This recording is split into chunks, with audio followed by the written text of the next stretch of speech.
नमस्कार मित्रांनो, भावी शिक्षक आणि शिक्षिकेंनो, टिप्स फॉर टीईटी मध्ये मी अक्षयकर तुम्हा सर्वांचं स्वागत करतो। सध्या आपण मानसशास्त्राच्या नोट्सची सिरीज चालू केलेली आहे आणि आतापर्यंत आपण नोट्सचे 16 व्हिडिओ बघितले की जे की रेअर असे व्हिडिओ होते आणि त्यानंतर आपण मागच्या व्हिडिओपासून मानसशास्त्र जे की डीएडला आहे, जुनं मानसशास्त्र फडके प्रकाशन, यावर आपण नोट्स पाहायला सुरुवात केलेली आहे। म्हणजे ज्यावेळेस आपण डीएडला फर्स्ट इयरला होतो, जुनं डीएड त्यावेळेस डीटीएड असा उल्लेख केला जात होता आणि त्यावेळेस प्रथम वर्षाला मानसशास्त्र होतं। त्या मानसशास्त्राच्या पुस्तकाचं नाव होतं अध्ययन अध्यापनाचे मानसशास्त्र। याच मानसशास्त्राच्या पुस्तकावर आधारित जे की फडके प्रकाशनचं आहे, यावर आधारित आपण नोट्स पाहायला सुरुवात केलेली होती आणि अतिशय सुंदररित्या आपण पहिला चॅप्टर पूर्ण केला। ज्या चॅप्टरचं नाव होतं अध्यापनाचे मानसशास्त्र, स्वरूप व चर्चा। 1 तासामध्ये आपण तब्बल 1 तासामध्ये तो चॅप्टर अतिशय व्यवस्थितपणे पद्धतशीरपणे समजेल उमजेल अशा भाषेमध्ये तो चॅप्टर पाहिला आणि तुमचा रिस्पॉन्स पाहून आपण आजच्या या व्हिडिओमध्ये मानसशास्त्र म्हणजे बाल मानसशास्त्राचा दुसरा टॉपिक म्हणजे दुसरा चॅप्टर पाहणार आहोत, जी की अगेन असणार आहे फडके यांच्या प्रकाशनचा। आणि या घटकाचं नाव आहे चॅप्टर नंबर 2, ज्या घटकाचं नाव आहे अध्ययन प्रक्रिया, स्वरूप व उत्पत्ती। आता याच्यामध्ये खूप काही शिकण्यासारख्या गोष्टी आहेत आणि याच्यामध्ये भरपूर प्रश्न हे मानसशास्त्रावर पेपर 1 असो की पेपर 2 असो विचारले जातात। मग आता या घटकामधले आपण मागच्या व्हिडिओमध्ये जसे पाहिले होते की महत्त्वाचे जे काही पॉइंट्स ऑब्जेक्टिव्ह असतील तेच पाहणार आहोत। आता प्रथमदर्शी तुम्हाला इथं दिसत असेल घटक 2 अध्ययन प्रक्रिया, स्वरूप व उपपत्ती। आता इथं प्रास्ताविक दिसत असेल, या प्रास्ताविक मधल्या तेवढ्या काय ओळी महत्त्वाची नाही, फक्त एकच ओळ महत्त्वाची आहे, ती आहे अनुभव व वर्तन यातील सुधारणेला मन यांनी अध्ययन अशी संज्ञा दिली। मन यांनी अध्ययन अशी संज्ञा म्हणून काय दिली तर अनुभव व वर्तन यातील सुधारणेला मन यांनी अध्ययन अशी संज्ञा दिली। आता प्रश्न असा सुद्धा विचारला जातो, अनुभव व वर्तन यातील सुधारणेला अध्ययन अशी संज्ञा कोण दिली तर मन यांनी दिलेली आहे। पुढे चलो आपण आता आहे अध्ययन प्रक्रिया, स्वरूप व व्याप्ती। याच्यामधले जे काही महत्त्वाचे ऑब्जेक्टिव्ह आहेत तेच आपण पाहणार आहोत, जे की परीक्षेच्या दृष्टिकोनातून अतिशय महत्त्वपूर्ण असणार आहेत आणि फापट पसारा तर अजिबात पाहायचा नाही आपल्याला, कारण तो परीक्षेसाठी महत्त्वाचा नसतो। विकास होतो म्हणजे त्या बालकाच्या वर्तनात बदल होतो। विधान 1 आहे। परीक्षेला कसं विचारलं जातं, कसं फिरवलं जातं हे लगेच सांगतो, हे परीक्षेला विचारलं गेलं होतं। विकास होतो म्हणजे त्या बालकाच्या वर्तनात बदल होतो। वर्तनात बदल घडवून आणण्याची शक्ती माणसात निसर्गतःच प्राप्त झालेली आहे, पण नैसर्गिकपणे होणाऱ्या या बदलाला किंवा वाढीला अध्ययन ही संज्ञा प्राप्त होत नाही। वाढत्या वयात हे बदल होत असतात। 4 विधान आहेत। आता 4 विधानापैकी परीक्षेला हे 4ही विधानं विचारले गेले होते आणि पलटलं कसं होतं, कोणतं विधान बदलून दिलं होतं आणि ऑप्शन दिला होता अ विधान बरोबर, ब विधान बरोबर, अ व बरोबर किंवा वरील सर्व चूक, असे पर्याय दोन्ही केले जातात। आता विधान 1 काय आहे, विकास होतो म्हणजे त्या बालकाच्या वर्तनात बदल होतो। आता ह्या होतोच्या ठिकाणी कधी कधी नाही सुद्धा देतात, म्हणजे होत नाही असं सुद्धा देतात। पुन्हा आहे वर्तनात बदल घडवून आणण्याची शक्ती माणसात निसर्गतः प्राप्त झाली आहे, ॲज इट इज देतात। पण नैसर्गिकपणे होणाऱ्या या बदलाला किंवा वाढीला अध्ययन ही संज्ञा प्राप्त होत नाही, असं आहे ना, तिथं होते असं दिलेलं असतं, म्हणून प्राप्त होत नाही हे विधान बरोबर आहे। आणि जर तिथं प्राप्त होते असं दिलं तर एकदम चुकीचं विधान होतं, पर्याय चुकीचा होतो आणि जर आपण नीट लक्ष दिले नाही तर आपला मार्क जातो। पण नैसर्गिकपणे होणाऱ्या ह्या बदलाला किंवा वाढीला अध्ययन ही संज्ञा प्राप्त होत नाही असं विधान आहे, लक्षात असू द्या। वाढत्या वयात हे बदल होत जातात। आता पुढे आहे अध्ययनाने वर्तनात टिकाऊ स्वरूपाचे बदल होणे अपेक्षित असते। परीक्षेत देतात अध्ययनाने वर्तनात टिकाऊ स्वरूपाचे बदल होणे अपेक्षित नसते असं देतात। गफलत करायची नाही, चूक करायची नाही। अध्ययनाने वर्तनात टिकाऊ स्वरूपाचे बदल होणे अपेक्षित असते. अध्ययन हे प्रयत्नपूर्वक घडत असते, घडवून आणले जाते. परीक्षेत दिले जातं अध्ययन हे प्रयत्नपूर्वक घडत नसते, घडवून आणले जाते असं बोलतो देतात. तर तसं नाही, अध्ययन हे प्रयत्नपूर्वक घडत असते आणि घडवून आणले जाते.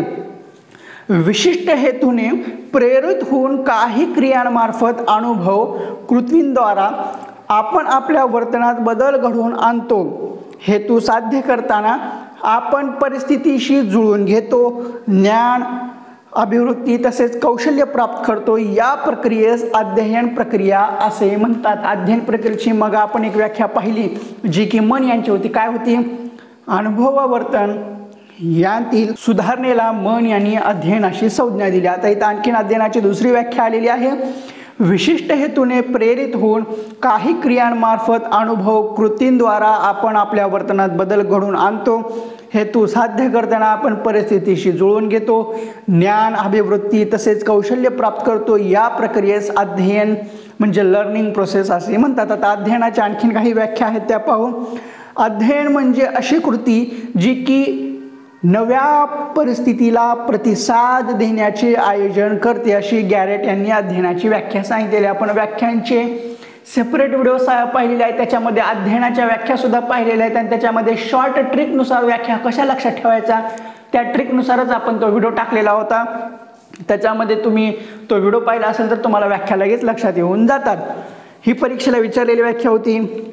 अध्ययन म्हणजे अशी कृती जी कृती नव्या परिस्थितीला प्रतिसाद देण्याचे आयोजन करते. पण आपण एवढंच लक्षात ठेवायचं, नव्या परिस्थितीला प्रतिसाद देण्याचे आयोजन करते असे म्हणजे अध्ययन होय. व्याख्या कोणाची आहे तर गॅरेट यांची आहे. आता गॅरेट यांचीच इंग्लिशमधून एक व्याख्या आहे, ती काय आहे? Learning is that activity by virtual by which we organise our response with the new situation, अशी गॅरेट यांची व्याख्या आहे.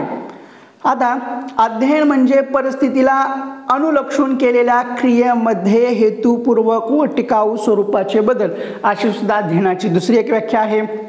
आता आणखीन एक इंग्लिशमध्ये एक व्याख्या आहे. Learning is modification of behaviour through experience.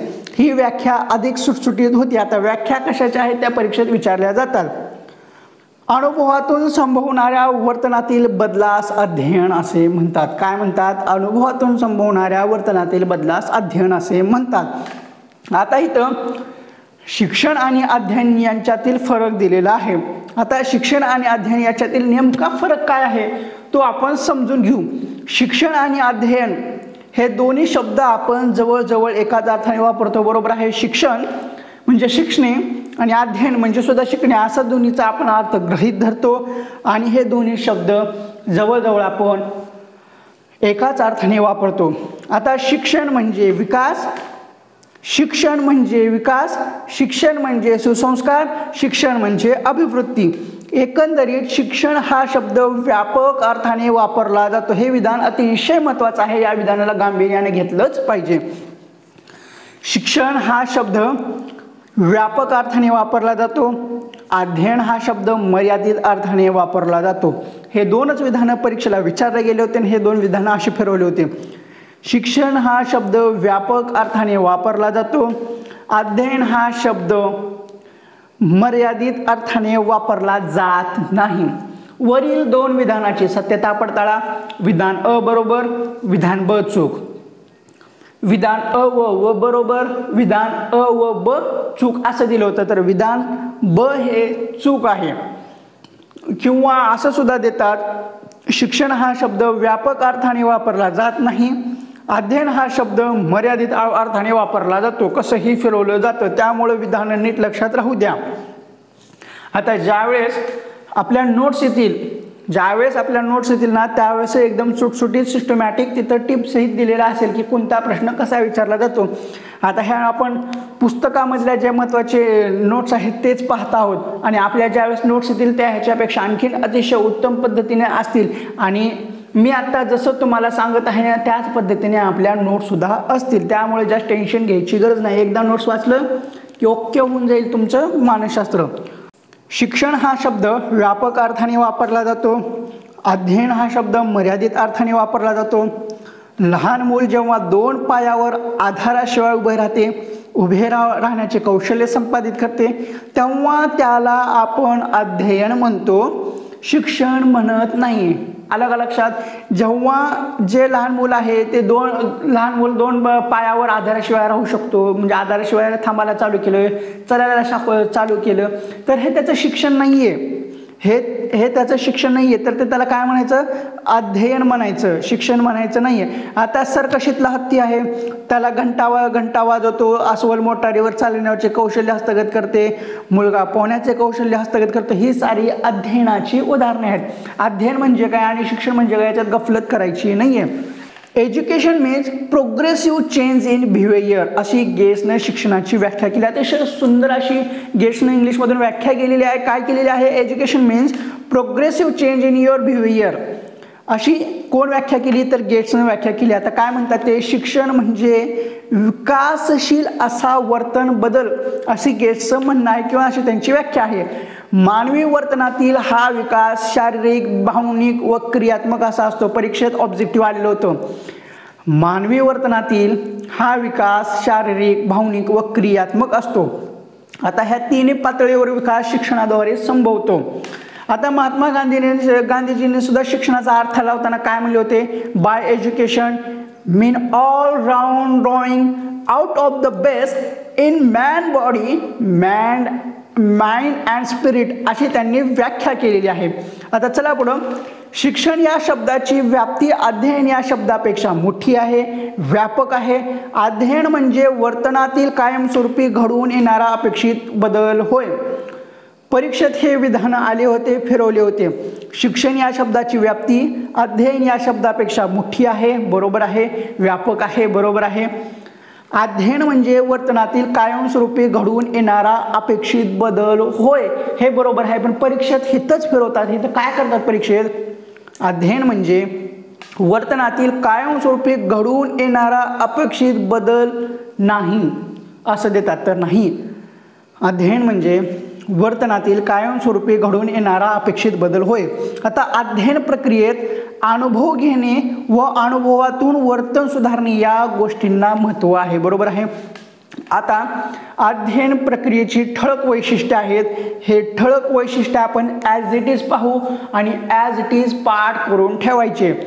कुठं नाही आहे, कुठं आहे, कुठं असते आहे, कुठं नसते आहे, कुठं होतात आहे, हे शब्द लक्षात असू द्या, नीट लक्षात द्यायचं. कुठल्या शब्दावर फोकस करायचं? ज्या शब्दाच्या शेवटी नाही आहे, होय आहे, आहे, नसते आहे, असते आहे, होतात आहे. ज्या शब्दाच्या शेवटी असे शब्द येतात त्या शब्दांवर जास्त फोकस करायचं. कारण परीक्षेमध्ये असतेला नसते करतात, होयला नाही करतात, आहेला नाही करतात, होतातला असतात करतात, नसतेला असते करतात. अशा गोष्टी करून परीक्षेमध्ये फसवलं जातं. त्यामुळे ह्या शब्दांकडे लक्ष असू द्या. आता अध्ययन प्रक्रियेची काही वैशिष्ट्ये आहेत, ते वैशिष्ट्य पाहू आणि हे वैशिष्ट्य परीक्षेमध्ये कसं फिरवलं जातं, कसे विचारले जाते हे आपण पाहू. अध्ययन हे सहेतुक असते, उद्दिष्टाशिवाय अध्ययन संभवत नाही. आता लक्षात घ्या, आपण सध्या मानसशास्त्राचा अभ्यास करतोय. तुम्ही मी जे सांगतोय मानसशास्त्र, मी जे काही शिकवतोय, तुम्ही त्याची व्हिडिओ पाहताय. हे का पाहताय? कारण हे पाहताय याचं तुम्ही अध्ययन करताय. पण हे का करताय? कारण आपली 10 नोव्हेंबरला परीक्षा आहे, उद्दिष्ट आहे. इथं उद्दिष्ट आहे म्हणूनच तुम्ही अध्ययन करत आहात, माझं प्रवचन ऐकत आहात, मी जे काही सांगतोय ते ऐकत आहात. आणि मी जे काही सांगतोय, तुम्ही हे जे काही पाहताय ते पाहून तुम्ही अध्ययन करताय. आणि हे अध्ययन कशासाठी करताय? तर तुमची 10 नोव्हेंबरला परीक्षा आहे. हे तेच आहे, अध्ययन हे सहेतुक असते, उद्दिष्टाशिवाय अध्ययन संभवत नाही. आता हे तुम्ही व्हिडिओ पाहणं, ऐकणं, बघणं हे सहेतुक आहे. आणि ज्यावेळेस तुमची 10 नोव्हेंबरला परीक्षा होऊ द्या, तुम्ही हे व्हिडिओ बघचाल का? नाही. फिरकत जाल का इकडं? नाही. कारण काय? TETची पुन्हा नंतर परीक्षा नाही, सहेतुक होणार नाही अध्ययन. पुन्हा नंतर तुमचं उद्दिष्टच नाही ना. काय उद्दिष्ट आहे? काहीच नाही. एकदा परीक्षा झाली, गेलं खड्ड्यामध्ये सगळं, तुम्ही तिकडं आणि तुमच्या नोट्स तिकडं. आत्ता परीक्षा आहे, 10 नोव्हेंबरला परीक्षा आहे, म्हणून तुम्ही अध्ययन करताय, म्हणून तुम्ही अभ्यास करताय. अध्ययन हे सहेतुक असते, उद्दिष्टाशिवाय अध्ययन संभवत अजिबात नाही. आता परीक्षेमध्ये देतात अध्ययन हे सहेतुक असते, उद्दिष्टाशिवाय अध्ययन संभवते. परीक्षेत असं फिरवतात, परीक्षेत असं सुद्धा फिरवतात, अध्ययन हे सहेतुक नसते, उद्दिष्टाशिवाय अध्ययन संभवत नाही. विधानं डोळ्यात तेल घालून बघायचे, विधानं डोळ्यात तेल घालून बघायचे आणि हे विधानं कॅप्चर करायचे, फोटोकॉपी ठेवायचे डोळ्यामध्ये. असं स्पष्ट चित्र यायलाच पाहिजे, असं दिसलंच पाहिजे. अध्ययन किंवा तोंड पाठच व्हायला पाहिजेत, कारण परीक्षेमध्ये खूप बेकार फिरवतात आणि इतकं बेकार फिरवतात तिथं ऐन टायमाला आपल्याला परीक्षेमध्ये काहीच लक्षात येत नाही. असं वाटतं अध्ययन हे सहेतुक नसतं, मग उद्दिष्टाशिवाय अध्ययन संभवते. बरोबर आहे, विधान बरोबर नाही. आता पुन्हा लेख काय काय होतं, म्हणून विधान नीट लक्षात असू द्या. अध्ययन हे सहेतुक असते, उद्दिष्टाशिवाय अध्ययन संभवत नाही. अध्ययन हे नेमके कृतीद्वारा घडत असते, अध्ययन हे नेमके कृतीद्वारा घडत असते. असतेच्या ठिकाणी परीक्षेत नसते करतात. अध्ययन ही आजन्म चालणारी प्रक्रिया आहे. परीक्षेत देतात अध्ययन ही आजन्म चालणारी प्रक्रिया नाही. मी हे पाहण्याच्या अगोदर सांगितलं होतं, असतेच्या ठिकाणी नसते करतात, आहेच्या ठिकाणी नाही करतात, म्हणून या गोष्टींकडे थोडंसं फोकस असू द्या. अध्ययन ही आजन्म चालणारी प्रक्रिया आहे. अध्ययन प्रक्रिया ही सातत्याने चालणारी प्रक्रिया आहे. प्रत्येक अनुभव नवीन काहीतरी शिकविणारा असतो. बरोबर आहे, प्रत्येक नवीन अध्ययनातून आपण नवीन काहीतरी शिकवत असतो. ह्याच्या अगोदर तुम्ही व्हिडिओ पाहिला असाल, त्यावेळेस तुम्हाला नवीन काहीतरी शिकायला भेटलं असेल, आणि आता डबल तुम्ही व्हिडिओ पाहत असाल तर परत तुम्हाला नवीन काहीतरी शिकायला भेटतं. म्हणजेच अध्ययन प्रक्रिया ही सातत्याने चालणारी प्रक्रिया आहे. प्रत्येक अनुभव नवीन काहीतरी शिकविणारा असतोच.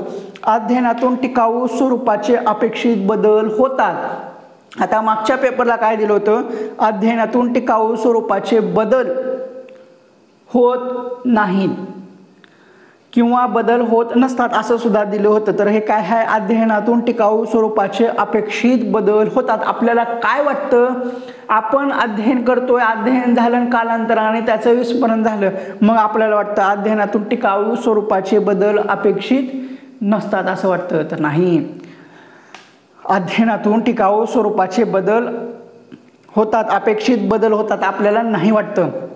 प्रत्येक प्राणी जगण्यासाठी अध्ययन करीत असतो. बरोबर आहे. सर्व प्राण्यांचे अध्ययन सारखे नसते. बरोबर आहे ना. प्रत्येकाचं अध्ययन वेगवेगळं असतं, त्याची स्किल वेगळी असते, त्याची टेक्निक वेगळी असते, त्याची हे आपलं काय म्हणतात त्याला आत्मसात करण्याची पॉवर वेगळी असते, आणि प्रत्येकाचं अध्ययन करण्याची क्षमता सुद्धा वेगळी असते. तसंच सर्व प्राण्यांचे अध्ययन सारखे नसते. अध्ययनात सरावाला खूप महत्त्व आहे. सरावाने अध्ययन सुधारते, हे सुद्धा बरोबर आहे.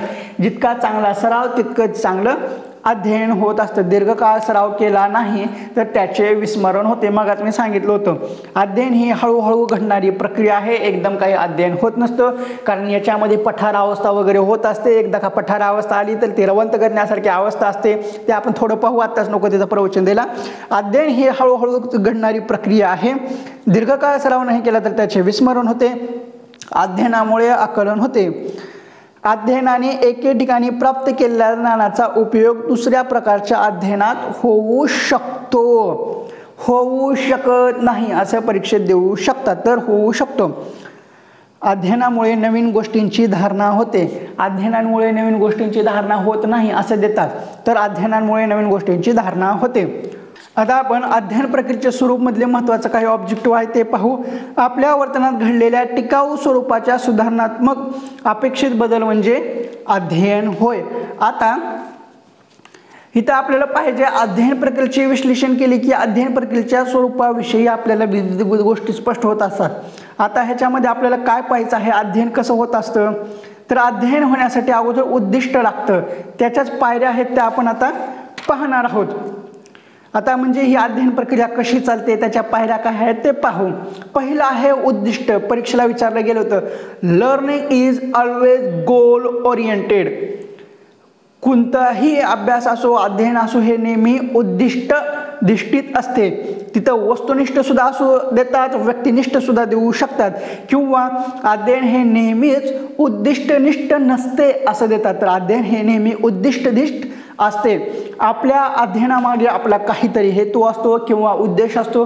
मग आम्ही तुम्हाला परीक्षेचं उदाहरण दिलं होतं, त्या उदाहरणामध्येच मी तुम्हाला समजून सांगितलं होतं की उद्दिष्ट आहे म्हणूनच आपण अभ्यास करतोय. तुम्ही माझे व्हिडिओज पाहतायत.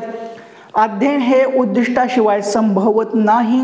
तहान लागली की मग आपण पाण्याचा शोध घेतो, भूक लागली की अन्न शोधतो, चालणे बसणे उठणे धावणे पोहणे लिहिणे वाचणे सायकल चालवणे हिशोब करणे या अशा अनेक गोष्टी शिकण्यामागे आपल्या काही ना काहीतरी हेतू असतो.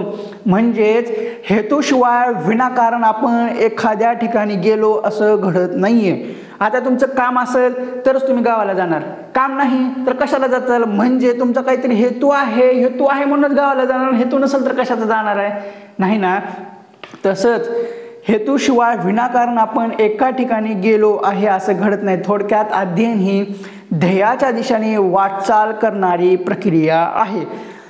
आता दुसरी पायरी आहे प्रेरणा. म्हणजे आपली प्रेरणा नाही, ही प्रेरणा कसोटी जिंदगी की मधली प्रेरणा नाही. कसोटी जिंदगीमध्ये प्रेरणाच होती का? असेल कोणतरी असेल, ती प्रेरणा वेगळी, ही प्रेरणा वेगळी. प्रेरणा म्हणजे मोटिवेशन. अध्ययनासाठी केवळ उद्दिष्ट असून भागत नाही. उद्दिष्टाला कार्याची दिशा ठरते हे खरे आहे, पण कोणत्याही अध्ययनाला प्रेरणेची नितांत गरज असते. प्रेरणा असल्याशिवाय आपली प्रगती होत नाही. आता आपली परीक्षा 10 नोव्हेंबरला आहे. आपल्यासमोर उद्दिष्ट आहे, त्या ह्याच्यानुसार तुम्ही अध्ययन करताय, वाचताय. हे पुस्तक वाच, ते पुस्तक वाच, सगळं करताय. पार जीवाची ओढाताण करून तुम्ही अभ्यास करताय. अभ्यास करत करत चाललाय, पण तुमच्यासमोर प्रेरणा दिसत नाही आहे. इकडली तिकडली प्रेरणा नाही. पण TET का पास करायची? TETचा अभ्यास का करायचा? समोर आपली शिक्षक अभियोग्यता बुद्धिमत्ता चाचणी आहे, ही ती प्रेरणा आहे. या कारणास्तव आपण TET पास करावले. आणि जर समोर शिक्षक अभियोग्यता व बुद्धिमत्ता चाचणी नाही, TET पास करून काय उपयोग नाही, असे जर विचार असतील, असं जर चित्र समोर दिसत असेल, तर आपल्यासमोर कोणतीही प्रेरणा उभी राहणार नाही, आपल्यासमोर कोणतेही मोटिवेशन उभं राहणार नाही. आणि जरी सुद्धा या गोष्टी नसल्या, आपण जरी अभ्यास करायलो तरी त्याचा उपयोग होणार नाही. जर कारण आपल्याला प्रेरणा भेटल्याशिवाय आपण पुश होत नाही, म्हणजे पुढे जात नाही. म्हणून आपल्यासमोर नुसतं उद्दिष्ट असून भागत नाहीये, त्याच्यासाठी प्रेरणा गरजेची आहे, त्यासाठी मोटिवेशन करणं गरजेचं आहे. कुणीतरी आपल्याला ढकलणं गरजेचं आहे. तू चाल गड्या पुढं पुढं, तुला वाट सापडत जाईल असं आहे. अध्ययनासाठी केवळ उद्दिष्ट असून भागत नाही. उद्दिष्टामुळे कार्याची दिशा ठरते हे खरे आहे, पण कोणत्याही अध्ययनाला प्रेरणेची नितांत आवश्यकता असते. आता सांगितल्याप्रमाणे ध्येयाप्रत वाटचाल करण्यासाठी व्यक्तीला प्रेरणा प्रोत्साहित करतात. आता तुम्हाला TET पास व्हायचे. TET का पास व्हायचे? तर कारण मला शिक्षक अभियोग्यता व बुद्धिमत्ता चाचणी द्यायची आहे, म्हणून मला TET पास करायचे. ही झाली प्रेरणा. आणि त्या प्रेरणेला अनुसरून आपण अभ्यास करायला चालू करतो आणि TET पास करतो. प्रेरणा भेटली, पुश केलं आपल्याला, आपण गेलो पुढं. ध्येयाप्रत वाटचाल करण्यासाठी व्यक्तीला प्रेरणा प्रोत्साहित करतात. प्रेरणेमुळे कार्य अधिक गतिमान होते, योग्य दिशेने घडते. साधी शाबासकी अध्ययनार्थ्याला कार्यप्रवण करते. आपण लहान लेकर असो, शाळेमध्ये असो, कुठल्याही लेकराने एखादं साधं गणित सुद्धा सोडवलं, 2 + 2 बरोबर किती 4, वा वा छान, सुंदर, अतिशय सुंदर, खूप हुशार असं जरी म्हणलं तर त्याला पुढलं गणित सोडवण्यासाठी प्रेरणा मिळते. मग त्यानं 3 + 5 = 8 याचं सुद्धा उत्तर तो देऊ शकतो. पहिलीचा विद्यार्थी असो, बालवाडीचा विद्यार्थी असो, विद्यार्थ्यांना असो, आपल्याला असो, कुणालाही असो, साधी शाबासकी जरी दिली, साधी आपण त्याचं प्रोत्साहन जरी दिले, किंवा त्याला आपण थोडं हे सुद्धा केलं, वा वा खूप छान, best, I am proud of you असं सुद्धा म्हणलं, कीप इट अप असं सुद्धा म्हणलं, यू कॅन डू इट असं सुद्धा म्हणलं, तर तो पुढं जातो, त्याला प्रेरणा मिळते, तो त्याच्यामध्ये आणखीन एक ऊर्जा संचारते. असाध्य ही साध्य करतो माणूस.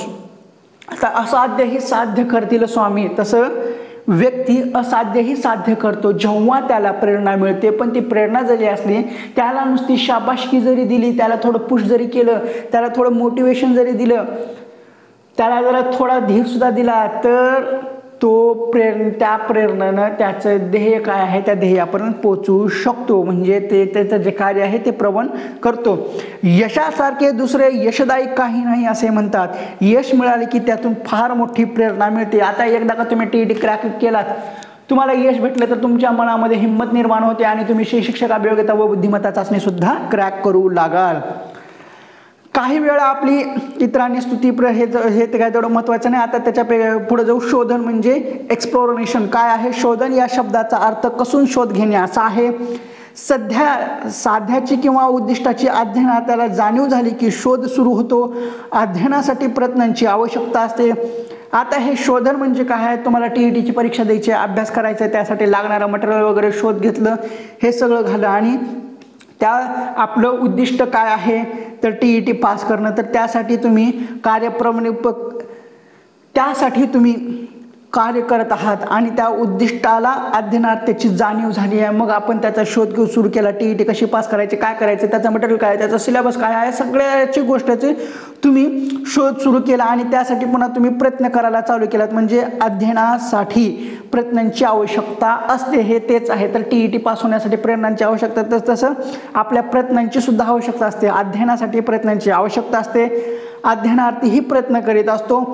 प्रयत्न कसेही करून चालत नाही, ते अचूक दिशेने झाले पाहिजेत. आता TET पास करायला सुद्धा नुसतं TET पास करताना उगं हे उचल ते उचल, इकडलं वाच तिकडलं वाचून चालत नाहीये. TETला पास करायला प्रॉपर मटेरियल पाहिजे. मानसशास्त्रामध्ये चांगले मार्क्स घ्यायला तर चांगला अभ्यासच पाहिजे, योग्य ती दिशा पाहिजे, योग्य ते पुस्तक पाहिजे, योग्य तो मार्गदर्शक पाहिजे, अशा गोष्टी असतात. प्रयत्न कसेही करून चालत नाही, ते अचूक दिशेने झाले पाहिजे. चुकीचे प्रयत्न टाळून योग्य दिशेने प्रयत्न करणे गरजेचे असते व ध्येय गाठणे एवढाच अर्थ शोधन या शब्दात सामावलेला आहे. विविध कौशल्ये संपादनासाठी शोधनाची आवश्यकता असते. आता उद्दिष्ट प्राप्तीसाठी प्रयत्न करावे लागतात. उद्दिष्ट प्राप्तीसाठी प्रयत्न करावे लागतातच. हालचाली कराव्या लागतातच. चुक्या टाळाव्या लागतातच. नाहीतर दे रे हरी पलंगावरी समोर पडले आहे किंवा समोर TET येत आहे आणि TET आहे, आपण TETची परीक्षा देणार आहोत, फॉर्म भरलोत आणि मी पास करणार आहे. आता त्याच्यासाठी पुस्तकं वाच, सिलेबस काय आहे, पेपर 1चा सिलेबस काय आहे, पेपर 2चा सिलेबस काय आहे, ते काही बघायचं नाही. पेपर हाय बघू, 10 नोव्हेंबर हाय देऊ, आळस आलाय, कशाचा अभ्यास करू, जाऊ दे बाबा, काय प्रयत्न करायचे. डायरेक्ट आपण TET पास होता आणि त्याच्यासाठी प्रयत्न केले नाहीत. आपण कसं पास होणार हो? प्रयत्न केला तर त्या प्रयत्नातून काहीतरी चुका येतात, त्या चुकामधून आपण सुधारतो, मग त्यानंतर TET पास होतो, आपलं उद्दिष्ट साथ होतं. आता उद्दिष्ट प्राप्तीसाठी आपल्याला प्रयत्न करावेच लागतात. प्रयत्न नाही केले तर कसं चालेल? तसं हालचाली कराव्या लागतात. म्हणजे सिलेबस हुडकावा लागतो, सिलेबस काय आहे तो जाणून घ्यावा लागतो, त्याच्यासाठी मग मटेरियल गोळा करावं लागतं. मग पूर्वी ज्या काही चुका केलेल्या आहेत त्या टाळाव्या लागतात. मग ते सर्व केले की अंतिम ध्येय गाठण्यासाठी योग्य मार्गाचा स्वीकार करावा लागतो. म्हणजे प्रॉपर नोट्स फॉलो करावं लागतात, प्रॉपर स्टडी करावा लागतो, प्रॉपर स्टडीची प्लॅनिंग करावी लागते. मग जेवढं महत्त्वाचं आहे तेवढंच करावं लागतं. ह्या सर्व गोष्टी आहेत आणि ह्या सर्व गोष्टी शोधन केल्याने उद्दिष्ट साध्य होते, म्हणजे शोधल्याने. आता हालचालींची पुनरावृत्ती, याच्यामध्ये काय आहे? उद्दिष्टांच्या पूर्ततेसाठी विविध हालचाली अपेक्षित असतात, हे आपण वर पाहिले. या हालचालींपैकी अनावश्यक हालचाली कमी होतात. वर्तनातील लक्षणीय बदल घडून येतात. पोहणे शिकत असताना हातापायांच्या अनेक अनावश्यक हालचाली होत असतात, पण जसजसे आपण पोहायला शिकतो तसतशा अनेक अनावश्यक हालचाली कमी होत जातात. परीक्षेला विधान विचारलं होतं. काय विचारलं होतं? वर्तनात लक्षणीय बदल घडून येतात. पोहणे शिकत असताना हातापायांच्या अनेक अनावश्यक हालचाली होत असतात, पण जसे जसे आपण पोहायला शिकतो तशा अनेक अनावश्यक हालचाली कमी होत जातात. वरील 4 विधाने हे कशा संदर्भात आहेत? हे उद्दिष्ट आहे, ब हे प्रेरणा आहे, क हे शोधन आहे, क 4 हे हालचाली आहेत, असं विचारलं होतं. तर हे हालचालीच्या संदर्भात आहे. आता समायोजनमध्ये वरच्या काय ओळी आहेत त्या महत्त्वाच्या नाही. समायोजन म्हणजे काय हे महत्त्वाचं आहे, ते जाणून घेऊ आणि तेच परीक्षेला विचारलं होतं. परिस्थितीशी जुळून घेणे म्हणजे समायोजन. नवीन कौशल्य हस्तगत करताना परिस्थितीशी जुळते घ्यावी लागते, त्यालाच आपण समायोजन असे म्हणतो. आता आवर्तन म्हणजे काय आहे? हे पुनरावृत्ती आहे. आपण कुठलीही एक गोष्ट शिकायला लागलो तर सुरुवातीला चुका होतात. पोहायला येत नसेल तर पोहायला डबक्यात उडी मारली तर हातपाय हलवणे, मग वेगवेगळ्या चुका होतात. मग हळूहळू शिकत जातो, मग त्याची पुनरावृत्ती करत करत आपण शिकत जातो. मग पुन्हा डायरेक्ट आपण एकदा परफेक्ट झालं की उडी मारली की पूर्वी ज्या काही चुका केल्या आहेत त्या होतात का? नाही, आपण डायरेक्ट पोहायला चालू करतो. हे तसंच आहे. आवर्तने म्हणजे पुनरावृत्ती. म्हणजे आपण जसा सराव करत जातो पूर्वी होणाऱ्या चुका ह्या टाळत जातात आणि आपण त्याच्यामध्ये परफेक्ट व्हायला जातो. हेच आहे आवर्तन. आवर्तन म्हणजे एवढे एक लक्षात ठेवा, आवर्तन म्हणजे पुनरावृत्ती. म्हणजे उद्दिष्ट साध्य करण्याच्या दृष्टीने अध्ययनार्थी ज्या हालचाली करतो त्या एकदाच करून भागत नाही. म्हणजे सारखं सारखं करतो, त्याच्यातून चुकतो, शिकतो, हेच आहे. पुढे जाऊ आता परिपक्वता. आता परिपक्वतेमध्ये आर्नोल्ड गेझेल आहे यांचा एक मुलांवर प्रयोग आहे, तो आपण मुलांवर प्रयोग पाहू. डॉक्टर आर्नोल्ड गेझेल यांनी जुळ्या मुलांवर प्रयोग केला होता. विधान महत्त्वाचं आहे. डॉक्टर आर्नोल्ड गेझेल यांनी कोणावर प्रयोग केला होता, तर डॉक्टर आर्नोल्ड गेझेल यांनी जुळ्या मुलांवर प्रयोग केला होता. काय प्रयोग केला होता? प्रयोगात त्यांनी असे दाखवून दिले होते की शारीरिक पक्वता प्राप्त झाल्यानंतर जिमीला 2 आठवड्यात जिन्याच्या 4 पायऱ्या चढता येऊ लागल्या. जॉनीला मात्र या 4 पायऱ्या चढण्यासाठी शारीरिक पक्वता नसल्यामुळे 6 आठवड्यांचा कालावधी लागला. अमृत कल्पना व्यवस्थितपणे समजण्यासाठी मानसिक पक्वता आवश्यक असते. विधान अतिशय महत्त्वाचं आहे. अमृत कल्पना व्यवस्थितपणे समजण्यासाठी मानसिक पक्वता आवश्यकता असते. बीजगणित, तर्कशास्त्र यांसारखे विषय विशिष्ट मानसिक पक्वता प्राप्त झाल्यानंतर विद्यार्थ्यांनी शिकावेत. हे विधान दुसरं आहे. 2 वर्ष वयाच्या मुलाला श्रवण आणि भाषण कौशल्य हे लवकर आत्मसात होतील, पण शारीरिक पक्वतेच्या अभावाने लेखन कौशल्य व लवकर आत्मसात होणार नाहीत. असे 4 विधान आहेत. 3 विधान आहेत पण ह्याचे 4 विधान होतात. परीक्षेत काय करतात माहिती आहे का? अमृत कल्पना, अमृतच्या ठिकाणी मूर्त कल्पना व्यवस्थितपणे समजण्यासाठी मानसिक पक्वता आवश्यक असते असं देतात, किंवा असं सुद्धा देतात, मूर्त कल्पना व्यवस्थितपणे समजण्यासाठी मानसिक पक्वता आवश्यक नसते. विधान चूक झालं. जर इथं अमृत कल्पना व्यवस्थितपणे समजण्यासाठी मानसिक पक्वता आवश्यक नसते असं दिलं तर विधान चूक झालं. पण अमृत कल्पना व्यवस्थितपणे समजण्यासाठी मानसिक पक्वता आवश्यक असते असं असेल तर हे विधान बरोबर झालं. बीजगणित, तर्कशास्त्र यांसारखे विषय विशिष्ट मानसिक पक्वता प्राप्त झाल्यानंतर अध्ययनार्थ्यांना शिकवावेत.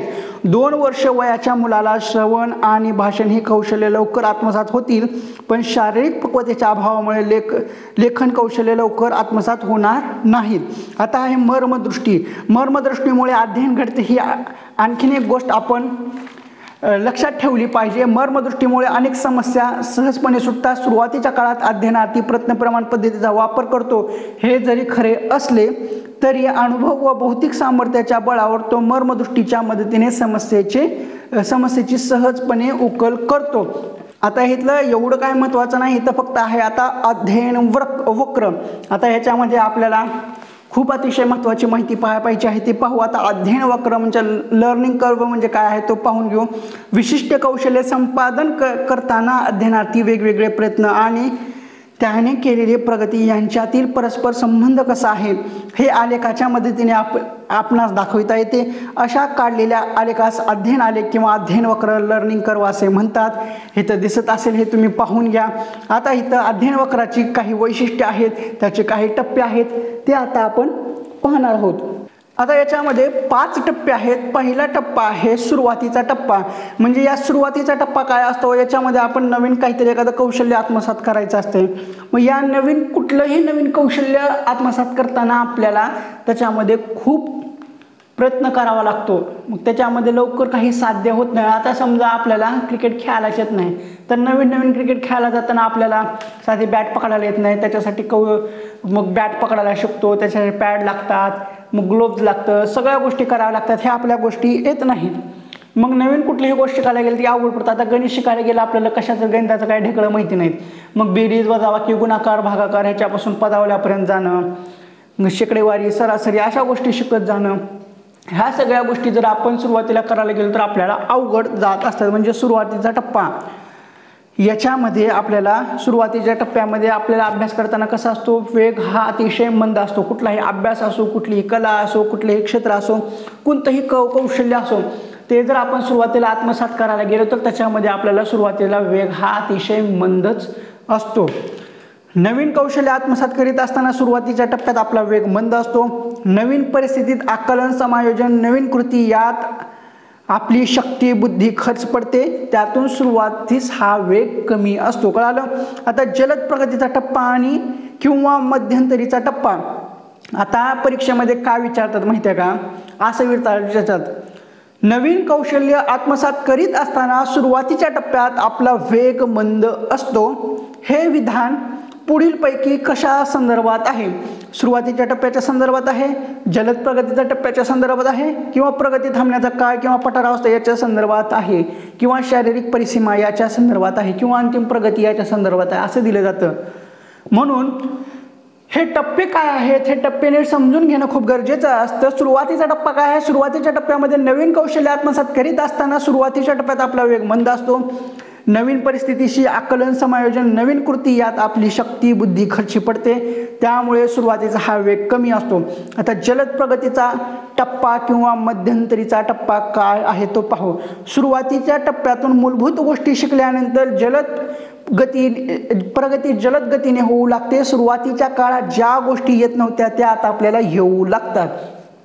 सुरुवातीला पोहायला येत नव्हतं, हातापाया मारून वगैरे झाल्या, चुका वगैरे झाल्या, त्यानंतर आपण पोहायला शिकलो, आपली जलद प्रगती झाली. ही जलद प्रगतीचा टप्पा झाला. मग अध्ययनावर त्याचा चांगला परिणाम होत असतो, अध्ययनाची गती वाढत असते. आता त्याच्यानंतर आहे प्रगती थांबण्याचा काळ किंवा पठारावस्था. हा काय आहे तर अध्ययनात काही वेळा प्रगती थांबल्यासारखी वाटते, प्रयत्न चालू असून ही प्रगती मात्र खुंटलेली असते. या स्थितीला पठारावस्था म्हणतात. पठारावस्था कशाला म्हणतात तर अध्ययनात काही वेळा प्रगती थांबल्यासारखी वाटते, प्रयत्न चालू असून ही मात्र ती खुंटल्यासारखी असते. या स्थितीला पठारावस्था असे म्हणतात. आता परीक्षेमध्ये विधान विचारलं गेलं त्याच्या संदर्भात पठारावस्था ही प्रगती होत नसल्याची साक्ष देत असली तरी ती रवंत करण्याची अवस्था नसते असं विधान दिलेलं आहे. तर परीक्षेत काय देतं? पठारावस्था ही प्रगती होत नसल्याची साक्ष देत असली तरी रवंत करण्यासारखी अवस्था असते असे देतात. तर रवंत करण्यासारखी अवस्था नसते. ही प्रगतीची कमाल मर्यादा नसून येथून खरी सुरुवात होत असते. पठारावस्था अल्पकाळ टिकावी, जास्त वेळ रेंगाळत राहू नये यासाठी दक्ष असले पाहिजे. अध्ययनात ही अवस्था दोनदा किंवा त्यापेक्षाही जास्त वेळा येण्याची शक्यता असते. कोणती? पठारावस्था. परीक्षेत काय विचारलं होतं? पठारावस्था ही प्रगती होत नसल्याची साक्ष देत असली तरी रवंत होण्यासारखी अवस्था असते असं परीक्षेत एक विधान दिलं होतं. आणि दुसरं विधान होतं की अध्ययनात ही अवस्था दोनदा किंवा त्यापेक्षा जास्त वेळा येण्याची शक्यता असते. विधान अ बरोबर, विधान ब बरोबर, विधान अ व ब चूक, विधान अ चूक ब बरोबर असं दिलं. तर इथं विधान फक्त ब बरोबर येते. अध्ययनात ही अवस्था दोनदा किंवा त्यापेक्षाही जास्त वेळा येण्याची शक्यता असते. कारण पठारावस्था ही प्रगती होत नसल्याची साक्ष देत असली तरी रवंत करण्याची आवश्यकता नसते, परीक्षेत असते देतात. चला पुढे समजा आता इथे एक उदाहरण दिलेलं आहे. ते उदाहरण काय पाहू. अध्ययनार्थी उडी मारण्याचे कौशल्य आत्मसात करीत असेल तर या अवस्थेत उडी मारण्यात काहीच प्रगती झालेली दिसून येत नाही.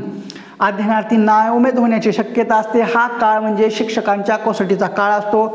अध्ययनार्थ्याला येणारा कंटाळा, वाटणारा निरुत्साह आणि जाणवणारी विन्मुखता शिक्षकांनी त्याला समजावून दूर केली पाहिजे. अध्ययनार्थ्याला प्रोत्साहित केले पाहिजे. पठारावस्था लांबू नये म्हणून शिक्षकांनी दक्षता घ्यायला हवी.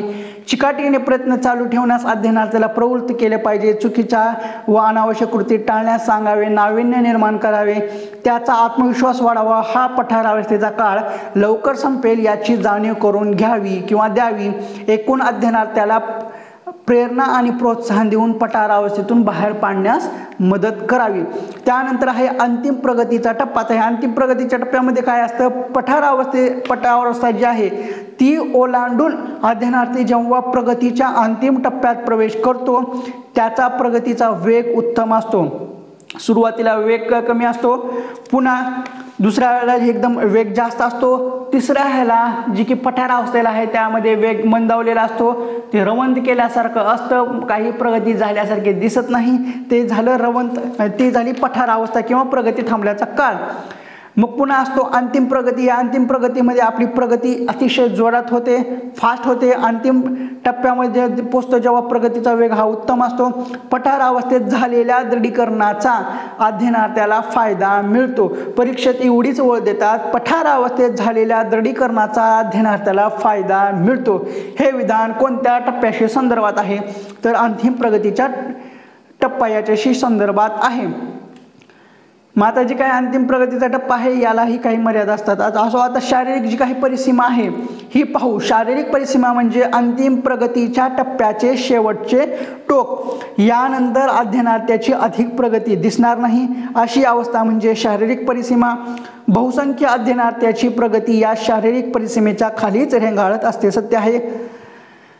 परीक्षेत आता हे विधान विचारलं गेलं होतं. काय होतं? अध्ययन वक्रात चुकांचा विचार केला तर जसजसे प्रयत्न वाढत जातील तसतसे चुकांचे प्रमाण कमी कमी होत जाऊन ते शून्य झालेले आढळून येते असं आहे. पण परीक्षेत विचारलं होतं अध्ययन वक्रात चुकांचा विचार केला तर जसजसे प्रयत्न वाढत जातील तसतसे चुकांचे प्रमाणही वाढत जाते व ते शून्य झालेले आढळून येते असं दिलं तर हे विधान चूक आहे. बरोबर काय आहे?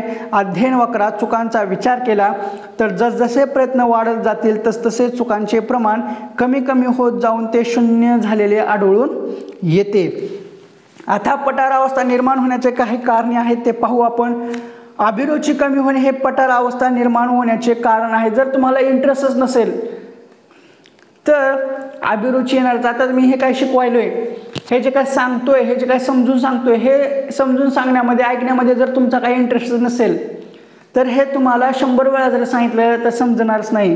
त्यामुळे आता कारण तुमच्यात ऑलरेडी पठारावस्था निर्माण झालेली आहे, तुम्हाला हे ऐकून सुद्धा बोर वाटेल, मग तुम्ही ऐकणार सुद्धा नाहीत कारण तुमचा इंटरेस्ट कमी झालेला आहे. काय करायचं TT पास करून? हे काय सांगायला बडबड करायला, त्याच्यापेक्षा मी वाचून मोकळं होतो असं जर विचार येत असतील मग ही पठारावस्थेची लक्षणं आहेत. आणि कारण तुमच्यामध्ये इंटरेस्टच निर्माण नाही आहे. इंटरेस्ट नसेल तर काहीच करू शकत नाही आहे. जर तुम्हाला इंजिनियर व्हायचं आहे आणि तुम्ही डॉक्टरकीचा अभ्यास करतोय, काही उपयोग आहे का? तुम्हाला हेच नाही आहे, इंटरेस्ट नाही आहे, मग तुम्ही होताल का डॉक्टर? अजिबात नाही आहे. आता तुम्हाला व्हायचं मास्टर आणि तुम्हाला बनायला लावले डॉक्टर, चालते का? तसं नाही. तुम्ही जी इंटरेस्ट आहे त्याच्यात इंटरेस्ट असा तरच माणूस गोष्ट करतो, नाही तर अजिबात नाही. आता काही जणांना खूप दारू प्यायचा इंटरेस्ट असतो, त्या गोष्टीकडे द्यायचं नाही. व्यसनामध्ये लोकांचा जास्त इंटरेस्ट असतो. दारू पिणं, सिगरेट ओढणं, आय एम इंटरेस्टेड अशा गोष्टी असतात, त्याच्यामुळे ते वाया जातात. पण इंटरेस्ट माणसाला कशात असायला असा अभ्यासामध्ये. अभिरुची कमी होणे हे पठारावस्था निर्माण होण्याचे कारणे असतात. आणि इथं दारू पिण्यामध्ये त्यांचा इंटरेस्ट कधीच कमी होत नसतो, ते कधी पण हायच असतात. व्यसनाधीन माणसाच्या नादी लागून अवघड असतं. कृती करत असताना कंटाळा येतो, त्यामुळं पठारावस्था निर्माण होते. आता अभ्यास करत खूप कंटाळा येतो, खूप कंटाळ्यासारखं होतं, इंटरेस्ट निर्माण होत नाही आहे. मग ते हेच कारण आहेत पठारावस्था निर्माण होण्याची. कृती करत असताना कंटाळा येतो, त्यामुळे पठारावस्था येते. कोणतेही कौशल्य संपादित असताना वेग आणि अचूकता या दोन्ही गोष्टी महत्त्वाच्या असतात. वेग आणि अचूकता. आता इथं कसं आहे, आपल्याला परीक्षा आहे 10 नोव्हेंबरला आणि आपल्याला पटमने अभ्यास करायचा. पटमने अभ्यास कसा करायचा आहे? खूप फास्टमध्ये करायचं आहे, स्पीडमध्ये वाचायचं, स्पीडमध्ये ऐकायचं, स्पीडमध्ये समजून घ्यायचे आणि परीक्षेला जायचं. इथं वेग पण पाहिजे आणि अचूकता पण पाहिजे. ह्या गोष्टी दोन्ही गोष्टी एकाच वेळेस साध्य होत नसतात, त्यामुळं पठारावस्था निर्माण होते. कोणतेही कौशल्य संपादित करताना वेग आणि अचूकता या दोन्ही गोष्टी महत्त्वाच्या असतात. यापैकी कोणत्याही एका गोष्टीवर लक्ष केंद्रित केले की प्रगती मंदावते, त्यामुळे पठारावस्था निर्माण होते. कौशल्याचा कठीण भाग अभ्यासताना प्रगती खुंटते. आता आपण मानसशास्त्राचा अभ्यास वगैरे करायला लागलो, पण याच्यामध्ये एखादा चॅप्टर खूप अवघड असतो, समजायला येत नाही आहे, खूप मोठा असतो, रटाळवाना असतो, मग ते समजत नाही आहे, मग त्यामुळे आपल्याला इंटरेस्ट निघून जातो, अभिरुची निर्माण होत नाही आहे, मग त्यावेळेस आपली पठारावस्था निर्माण होते. कौशल्याचा कठीण भाग अभ्यासताना प्रगती खुंटते. सुंदर अक्षर काढताना, प्रमाणबद्धता पाळताना प्रगती खुंटते. कौशल्य संपादन करताना चुकीच्या सवयी प्रगतीत बाधा निर्माण करतात. प्रेरकाची तीव्रता कमी झाली की वेग मंदावतो आणि पठारावस्था निर्माण होते. हे झाले पठारावस्था निर्माण होण्याचे कारण. आता अध्ययन वक्राचे शैक्षणिक काय महत्त्व आहे ते जाणून घेऊ. अध्ययन वक्रावरून अध्ययनार्थ्याला त्याच्या प्रगतीचा वेग समजतो, त्यामुळे एखाद्या विशिष्ट टप्प्यात वेग वाढविण्यासाठी प्रयत्न करता येते. अध्ययन वक्रावरून शिक्षकांना अध्ययनार्थ्याच्या कुवतीचे चित्र कळते. अध्ययनार्थ्याची कुवत लक्षात घेऊन शिक्षक योग्य अध्यापन पद्धतीचा वापर करू शकतो. अध्ययनात कोठे पठारावस्था निर्माण झाली हे अध्ययन वक्रावरून जाणून घेता येते. या अवस्थेत अध्ययनार्थ्याला योग्य ते मार्गदर्शन करून प्रोत्साहित करता येते. अध्ययनार्थ्याला त्याची शारीरिक परिसीमा दाखवून त्या परिसीमेजवळ नेण्याचा प्रयत्न करता येते. अध्ययन वक्रावरून अध्ययनार्थ्याच्या प्रगतीचा अंदाज बांधता येतो. प्रेरणा देण्यासाठी त्याचा उपयोग होऊ शकतो. ह्या महत्त्वाच्या गोष्टी आहेत. आता ह्याच्यापुढून सर्व गोष्टी चालू होतात. अध्ययनाच्या उपपत्तींचे वैशिष्ट्य व शैक्षणिक महत्त्व. आता याच्यामधल्या काही साहचर्य उत्पत्ती आहेत, काही ज्ञानात्मक उत्पत्ती आहेत आणि काही आधुनिक उपपत्ती आहेत. आता याच्यामध्ये अध्ययन उपपत्तींचे वर्गीकरण केलेलं आहे. अध्ययन उपपत्तींचे वर्गीकरण कसं केलेलं आहे? त्याच्यामध्ये साहचर्य उपपत्ती आहेत, ज्ञानात्मक उपपत्ती आहेत आणि आधुनिक उपपत्ती आहेत. आता याच्यामध्ये साहचर्यवादी उपपत्तीमध्ये कोणाची आहे? व थॉर्नडाईकची आहे. थॉर्नडाईकची कुठली आहे? प्रयत्न प्रमाण पद्धती आहे. त्यानंतर पॅवलाईची आहे, त्यांची आहे अभिजात अभिसंधान आहे. पुन्हा स्किनर आहे. स्किनरची कुठली आहे? साधक अभिसंधान आहे. वॅटसनची वर्तनवादी अभिसंधान आहे किंवा वर्तनवादी उपपत्ती आहे. गुत्तीची सानिध्य अभिसंधान आहे. हालची पद्धतशीर उपपत्ती आहे. आता ज्ञानात्मक उपपत्त्यामध्ये कोणाचे आहेत? समाकारवादी उपपत्ती आहे. पुन्हा लेविनची क्षेत्रीय उत्पत्ती आहे. ग्याने, टॉलमन, आसुबेल यांची आणि ब्रुनर यांनी मांडलेल्या उपपत्ती आहेत. पुन्हा आधुनिक उपपत्तीमध्ये कोणाची आहे? ब्लूम यांची प्रभुत्व अध्यापन उत्पत्ती आहे. बांडुर यांची सामाजिक अध्ययन उत्पत्ती आहे. माहिती प्रक्रियाकरण प्रतिमान आहेत. आता कोणती उपपत्ती कुणाची आहे, कोणत्या उत्पत्त्या कोणा संदर्भात आहेत, त्यांनी कोणावर प्रयोग केले हे परीक्षेला विचारलं जातं. आता याच्यामधल्या ज्या काही महत्त्वाच्या गोष्टी आहेत त्याच पाहू. साहचर्याचा उगम खरं पाहिले तर तत्वज्ञानात आहेत. परीक्षेला विचारलं होतं साहचर्यवादी उद्दीपक आणि प्रतिक्रिया यांच्या संबंधावर विशेष भर देतात, परीक्षेत देत नाहीत असं केलं. पहिली ओळ होती साहचर्यवादाचा उगम खरे पाहिले तर तत्वज्ञानात आहे. साहचर्यवादी उद्दीपक आणि प्रक्रिया यांच्या संबंधावर विशेष भर देतात. 19व्या शतकाच्या उत्तरार्धात साहचर्यवादाचा अभ्यास जोमाने सुरू झाला. एडवर्ड थॉर्नडाईक यांनी इसवी सन 1874 ते इसवी सन 1949 या अमेरिकन मानसशास्त्रज्ञाने अध्ययनविषयक उपपत्ती मांडण्याचा पहिला बहुमान मिळवला. अध्ययनविषयक उपपत्ती मांडण्याचा पहिला बहुमान कोण मिळवला? तर एडवर्ड थॉर्नडाईक यांनी. आता एडवर्ड थॉर्नडाईकने काय केलं? कोणता ग्रंथ आहे एडवर्ड थॉर्नडाईकचा? तर ॲनिमल इंटेलिजन्स हा ग्रंथ मांडला. तर त्यांनी थॉर्नडाईक यांनी कुत्रा, मांजर, मासे, कोंबड्या इत्यादी प्राण्यांवर प्रयोग केला. मी अगोदर सांगितलेलं आहे. कोणत्या शास्त्रज्ञांनी कोणत्या ह्याच्यावर प्रयोग केला, वेगवेगळ्या प्राण्यांवर प्रयोग केलेला आहे ते परीक्षेत विचारलं जातं. आता थॉर्नडाईक यांनी कोणावर प्रयोग केलेला आहे? थॉर्नडाईक यांनी कुत्रा, मांजर, मासे, कोंबड्या इत्यादी प्राण्यांवर प्रयोग केलेला आहे. आता मानव प्राणी आणि मानवेतर प्राणी यांच्या अध्ययनात साम्य आहे. प्राण्यांच्या अध्ययनाच्या बाबतीत काढलेले निष्कर्ष मानवाच्या अध्ययनाला लागू पडतात अशी धारणा होती. कोणाची धारणा होती? थॉर्नडाईक यांची. आता साहचर्यवादी उद्दीपक आणि प्रतिसाद यांच्या संबंधावर जसे भर देतात तसेच त्यांच्या संबंधाच्या दृढीकरणावरही भर देतात. त्यांच्या मते उद्दीपक व प्रतिसाद म्हणजे अध्ययन होय. कोणाच्या? साहचर्यवादींच्या मते उद्दीपक व प्रतिसाद म्हणजे अध्ययन होय. थॉर्नडाईक यांनी उद्दीपक व प्रतिसाद यांना SR बॉन्ड हे जे काही शब्द आहेत ते लक्षात असू द्या. पुढे हे शब्द आपल्याला वारंवार पाहायला मिळणार आहेत. थॉर्नडाईक यांनी उद्दीपक व प्रतिसाद SR बॉन्ड यांच्यावर भर दिल्यामुळे त्यांच्या अध्ययनविषयक उपपत्तीला सहसंबंध उपपत्ती म्हणजे असे संबोधलं जातात आहे. तर त्यांनी जे काही प्रयोग दिलेला आहे, इथे कूटपेटिका आहे आणि त्याच्यामध्ये मांजर आहे. कूटपेटिका बंद केलेली आहे, त्याच्यासमोर मासे ठेवलेले असतात. कुठलं तरी एखादं बटन दाबल्यानंतर मग मासे मिळतात. मग ते मांजर पेटीमध्ये असतं, वेगवेगळ्या हालचाली करतात.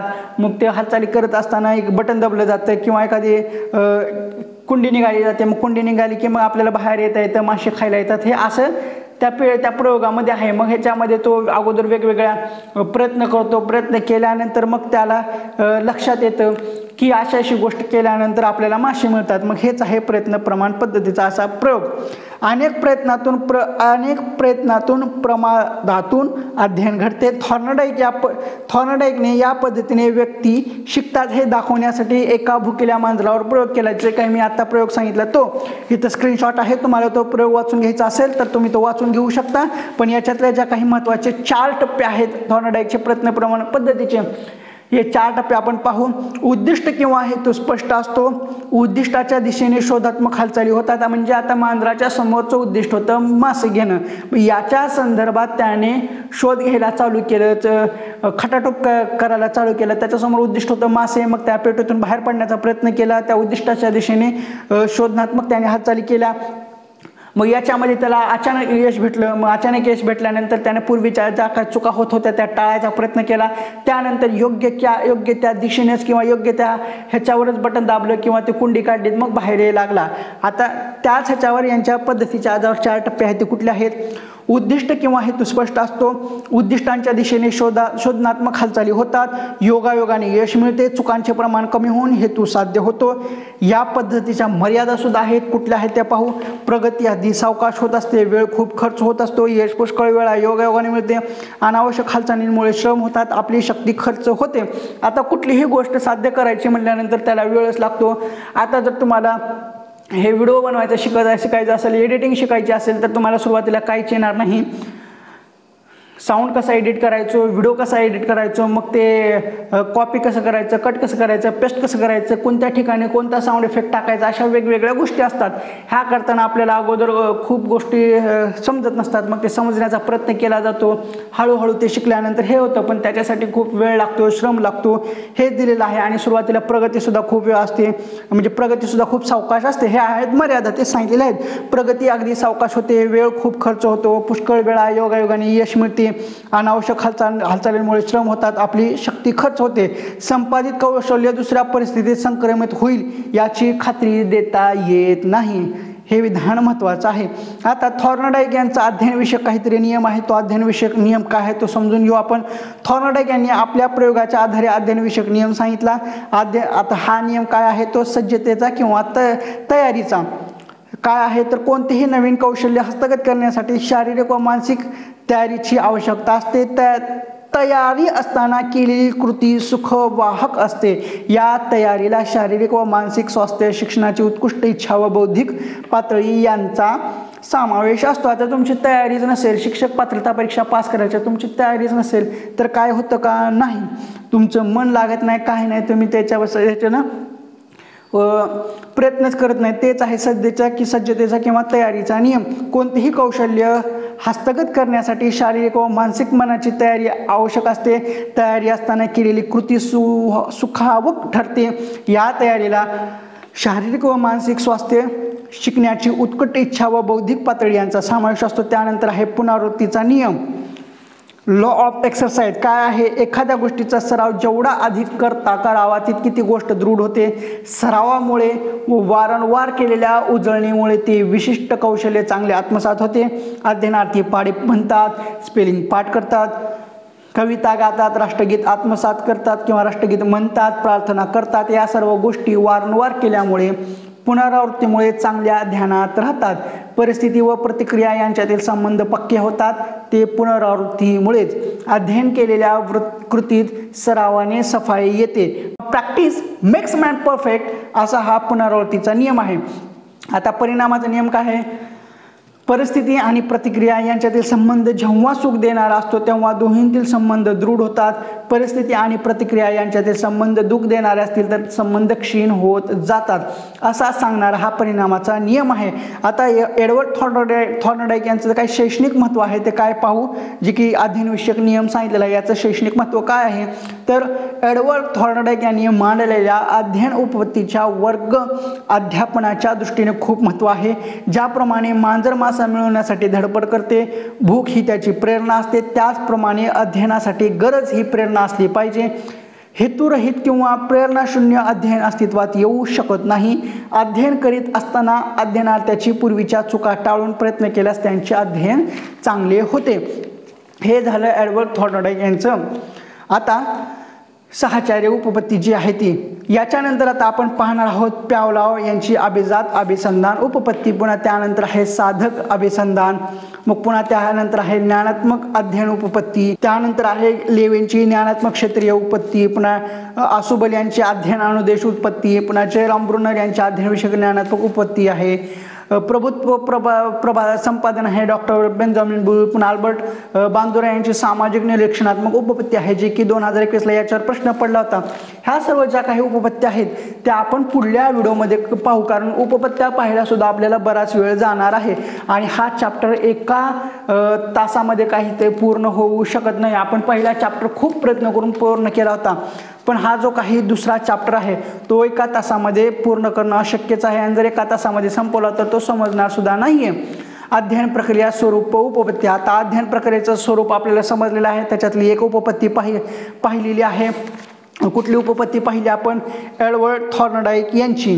ती कुठली होती? सहाचार्य होती, म्हणजे त्याला प्रयत्न प्रमाण असं सुद्धा म्हटलं जातं.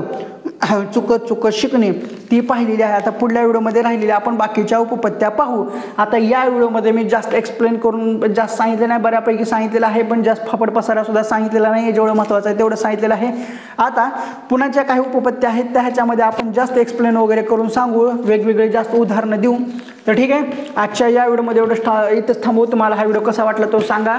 पुढल्या व्हिडिओमध्ये ह्याचा दुसरा भाग पाहू, म्हणजे आपण जो काही चॅप्टर 2 पाहणार आहोत त्याचा पुढला पार्ट आपण पुढल्या व्हिडिओमध्ये पाहू. व्हिडिओ कसा वाटला ते कमेंट बॉक्समध्ये सांगा आणि तुमच्या प्रतिक्रिया कमेंट बॉक्समध्ये नक्कीच कळवा. आणि लवकरच आपल्या नोट्स येणार आहेत.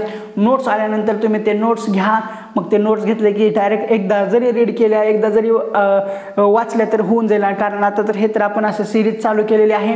ह्या सिरीजमध्ये ऐकून सुद्धा तुमचं होऊन जाईल आणि त्या समजून सुद्धा जाईल. आणि पुन्हा नंतर तुम्ही नोट्स एकदा रीड सुद्धा केला तर तुमचं हे होऊन जाईल. आणि तत्पूर्वी आपण परिसर अभ्यास असो, सामाजिक शास्त्र असो, विज्ञान असो, याच्या विविध नोट्स लॉन्च केलेले आहेत. नोट्स 1, नोट्स 2, नोट्स 3 हे तुम्ही ज्यांना परचेस करायचे तुम्ही ते घेऊ शकता, कारण याचा रिझल्ट खूप चांगला आहे आणि याच्या बाहेरच्या परीक्षेमध्ये काहीही येणार नाही आहे. तर ठीक आहे, पुढल्या व्हिडिओमध्ये राहिलेल्या उपपत्त्या पाहून घेऊ.